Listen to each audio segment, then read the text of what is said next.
America Iran மேலே நடத்தின தாக்குதலுக்கு பிறகு அதுக்கு பதிலடி கொடுக்குற விதமாக எந்த ஒரு முடிவை ஈரான் எடுத்துடக்கூடாதுன்னு சொல்லி ஒட்டுமொத்த உலகமும் பயந்து கொண்டிருந்ததோ அந்த ஒரு முடிவை இப்போ ஈரான் எடுத்திருக்கிறார்கள். உலகத்தினுடைய 1/5 பகுதியான எண்ணெய் வர்த்தகம் நடக்கக்கூடிய ஹார்மஸ் ஸ்ட்ரைட் என்று சொல்லப்படுற அந்த முக்கியமான அந்த நீரிணை பகுதியை மூடுறதுக்கான முடிவை இன்றைக்கு ஈரானுடைய பாராளுமன்றம் வெளியிட்டிருக்குது.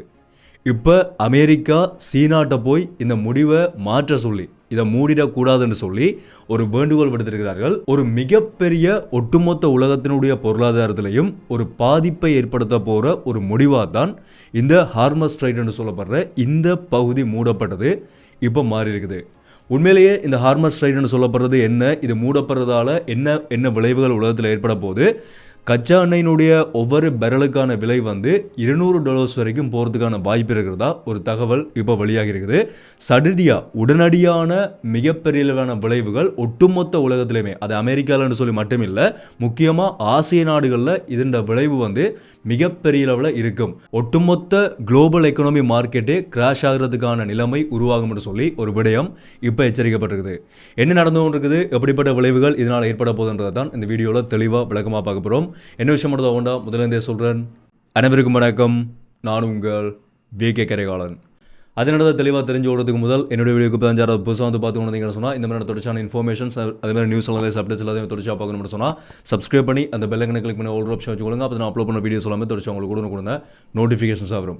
அதேமாதிரி யாராவது நான் பர்சனலாக ஃபாலோ பண்ணிச்சிங்கன்னு சொன்னால் இன்ஸ்டாகிராமில் போய் விகே கரைகாலன் சர்ச் பண்ணிங்கன்னு சொன்னால் அந்த ப்ரொஃபைலும் எங்கள் மாதிரி ஃபாலோ பண்ணிக்கொள்ளுங்க. இந்த வீடியோ லைக் பண்ணதுக்கு மட்டும் தான் என்னோட கடைசியில் முடிஞ்ச வரைக்கும் எல்லாருக்குமே இந்த வீடியோ ஷாப் பண்ணி விட்டுருங்க. ஜூன் 13 இஸ்ரேல் ஈரான் மேலே நடத்தின தாக்குதலை தொடர்ந்து இன்றைக்கு வரைக்குமே 10வது நாளாக ஒரு மிகப்பெரிய பதட்டமான சூழ்நிலை தான் ஒட்டுமொத்த உலகத்திலேயுமே நிலவி கொண்டிருக்குது.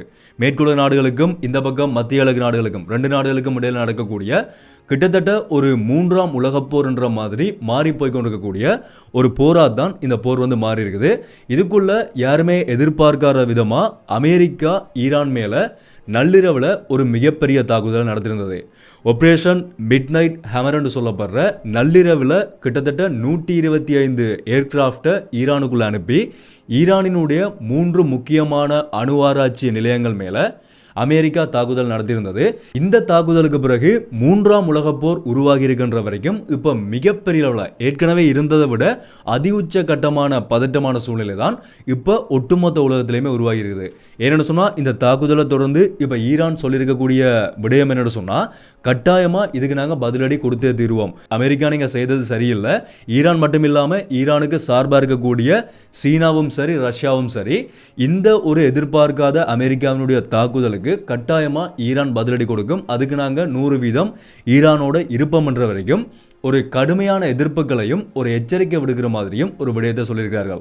அதனால இப்போ ஈரான் எப்படிப்பட்ட முடிவெடுக்கும், எப்படிப்பட்ட பதிலடியை அமெரிக்காவுக்கு கொடுக்கும்ன்றதுதான் இப்போ ஒரு மிகப்பெரிய எதிர்பார்ப்பா இப்போ மாறி இருக்குது. இந்த நிலைமையில ஒட்டுமொத்த உலகமுமே ஏற்கனவே ஒரு எதிர்பார்ப்போட இப்படிப்பட்ட முடிவை ஈரான் எடுத்துருமோன்ற ஒரு பயத்தோடையும் எதிர்பார்ப்போடையும் இருந்த ஒரு முடிவு தான் ஹார்மஸ் ஸ்ட்ரைட் என்று சொல்லப்படுற ஈரானுக்கும் ஓமானுக்கும் இடையில் இருக்கக்கூடிய அந்த ஒரு நீர்நிலையை மூடுறதுக்கான ஒரு முடிவு.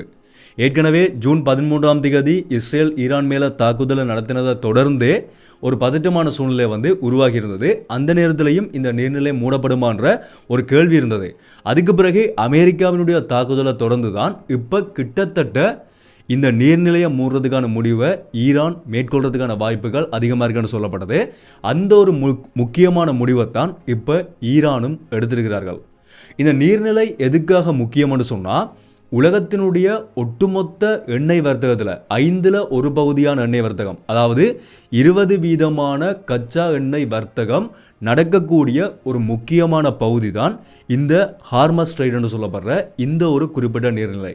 கிட்டத்தட்ட 33 கிலோமீட்டர் அகலம் இருக்கக்கூடிய ஈரானினுடைய கடல் எல்லைகளையும் ஓமானினுடைய கடல் எல்லைகளுக்கும் நடுவில் இருக்கக்கூடிய ஒரு பகுதி தான் இந்த ஹார்மஸ் ஸ்ட்ரைட்னு சொல்லப்படுற இந்த ஒரு நீர்நிலை. கடந்த காலகட்டங்களில் ஏற்பட்ட இந்த மேற்குலக நாடுகளுக்கும் மத்திய கிழக்கு நாடுகளுக்கும் இடையில் ஏற்பட்ட பதட்டமான சூழ்நிலைகளில் அந்த நேரத்தில் கூட ஈரான் தொடர்ச்சியாக ஒரு அச்சுறுத்தலாக நாங்கள் இதை மூடிடுவோம்னு சொல்லி மேற்குலக நாடுகளை அச்சுறுத்துறதுக்காக சொல்லப்பட்டு வந்த ஒரு முடிவாக வந்து இந்த குறிப்பிட்ட ஹார்மஸ் ஸ்ட்ரைட் நீர்நிலையை மூடுறதுக்கான முடிவு வந்து சொல்லப்படுது.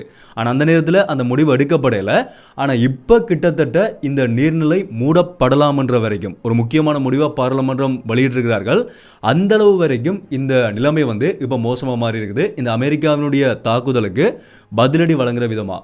அப்படி எதுக்காக இந்த நீர்நிலை முக்கியம்னு சொல்லி பார்க்க போனால், ஒவ்வொரு நாளும் இந்த வழியாக தான் 20 மில்லியன் பேரல்ஸ் கச்சா எண்ணெயும் கேஸும் ஏனைய நாடுகளுக்கு பயணம் செய்து கொண்டிருக்குது. இந்த வழியாக தான் பெட்ரோலியத்தை ஏற்றுமதி செய்யக்கூடிய Saudi Arabia, Iran, UAE, Kuwait, அதே மாதிரி ஈராக், இந்த மாதிரியான நாடுகள்ல இருந்து முக்கியமாக ஆசிய நாடுகளுக்கும் அதே மாதிரி அமெரிக்கா உள்ளிட்ட எல்லா முக்கியமான நாடுகளுக்கும் பெட்ரோலியம் விநியோகிக்கப்படக்கூடிய முக்கியமான 5% 20% நடவடிக்கை வந்து வழி பாதை வந்து இந்த ஹார்மஸ் ஸ்ட்ரைட்னு சொல்லப்படுற இந்த ஒரு பாதையாக தான் இருக்குது. ஸோ இவ்வளவுக்கு முக்கியமான இந்த ஹார்மஸ் ஸ்ட்ரைட் கடல்களை இணைக்கக்கூடிய ஒரு கடல் வழி பாதையை மூடுறதுக்கான முடிவைத்தான் ஈரான் இன்றைக்கு எடுத்திருக்கிறார்கள்.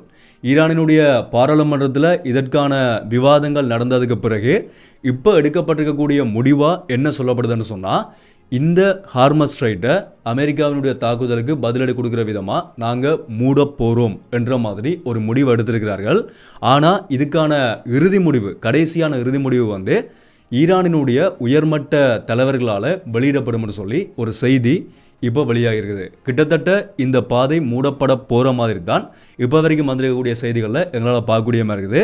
நான் ஆரம்பத்திலே சொன்ன மாதிரி இந்த பாதை மூடப்படுமா இருந்தால் உடனடியான, இது நீண்ட காலத்தில் பாதிப்பை ஏற்படுத்தும்ன்றதை விட உடனடியான மிகப்பெரிய பொருளாதார விளைவை ஏற்படுத்தக்கூடிய ஒரு முடிவாக இது மாறும். அமெரிக்காவுக்கு, முக்கியமாக ட்ரம்புக்கு ஒரு பெரிய அளவிலான செலவை இது ஏற்படுத்தும், கட்டாயமாக ஏற்படுத்தும்னு சொல்லி ஒரு விடயம் வந்து இப்போ சொல்லப்பட்டு கொண்டிருக்குது. இது எல்லா நாடுகளையுமே தான், அமெரிக்காவிலேருந்து, இலங்கையிலேருந்து, இந்தியாவிலேருந்து, முக்கியமாக ஆசிய நாடுகளுக்கு தான் இந்த பாதை வழியாக அதிகமான வர்த்தகங்கள் நடந்து கொண்டிருக்குது. பெட்ரோலியத்தினுடைய விலை அதிகரிப்பில் ஆரம்பித்து பணவீக்கம் வரைக்கும் இந்த பிரச்சனை பெரிய அளவிலான விளைவுகளை கட்டாயமாக ஏற்படுத்தும்னு சொல்லி ஒரு விடயம் எங்களால் பார்க்கக்கூடிய மாதிரி இருக்குது. ஸோ இதுக்கான இறுதி முடிவு எட்டப்பட்டு உண்மையிலேயே இந்த பாதை மூடப்படுமா இருந்தால் பெட்ரோலியத்தினுடைய விலைகள் அதிகரிக்கிறதுக்கான வாய்ப்புகள், உடனடியாக அதிகரிக்கிறதுக்கான வாய்ப்புகளும் தட்டுப்பாடுகள் ஏற்படுறதுக்கான வாய்ப்புகளும் மிக அதிகமாக இருக்கின்றதை தெரிஞ்சு கொள்ளுங்க. ஓகே, இப்போ இந்த ஒரு முடிவை ஈரான் எடுக்க போகிறார்கள்ன்றது தெரிஞ்ச உடனே அமெரிக்கா என்ன செஞ்சிருக்குன்னு சொன்னால், சீனாவிட்ட போய் இப்போ ஈரானுக்கு சார்பாக நிற்கக்கூடிய ஒரு நாடு தான் சீனாவும் ரஷ்யாவும். ஏற்கனவே ஈரான் தன்னுடைய 90% எண்ணெய் ஏற்றுமதிகளை சீனாவுக்கு தான் செய்து கொண்டிருக்கிறார்கள். அதுவும் ரகசியமாக. அமெரிக்கா அதுக்கு தடை விதிச்சிருக்குது.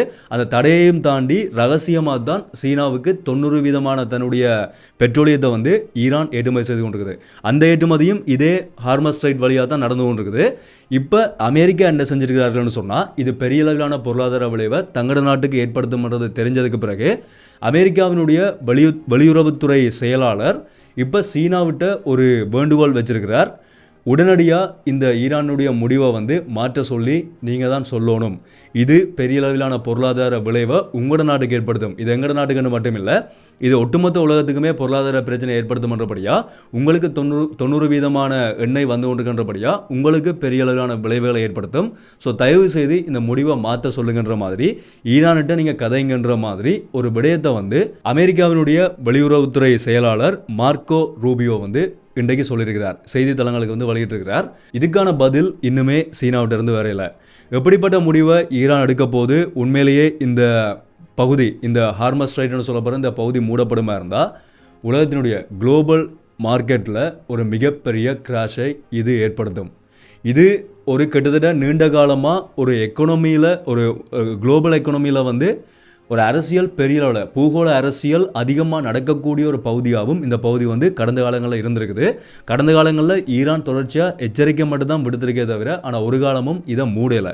ஆனால் இப்போ ஈரான் இதை மூடுமா இருந்தால் ஏற்கனவே உலகம் சந்தித்து கொண்டிருக்கக்கூடிய பொருளாதாரத்தில் இன்னும் ஒரு மிகப்பெரிய பொருளாதார நெருக்கடி ஏற்படுறதுக்கான வாய்ப்புகள் மிக அதிகமாக இருக்கின்றதை எங்களால் உறுதிப்படுத்தி பார்க்கக்கூடிய மாதிரி இருக்குது. பொறுத்திருந்து பார்க்கலாம் எப்படிப்பட்ட முடிவு அடுத்தடுத்த வெளியே வரும்ன்றதை. எதிர்பாராத முடிவுகள் உலக நாடுகளினுடைய தலைவர்களால் எடுக்கப்பட்டு கொண்டிருக்குது.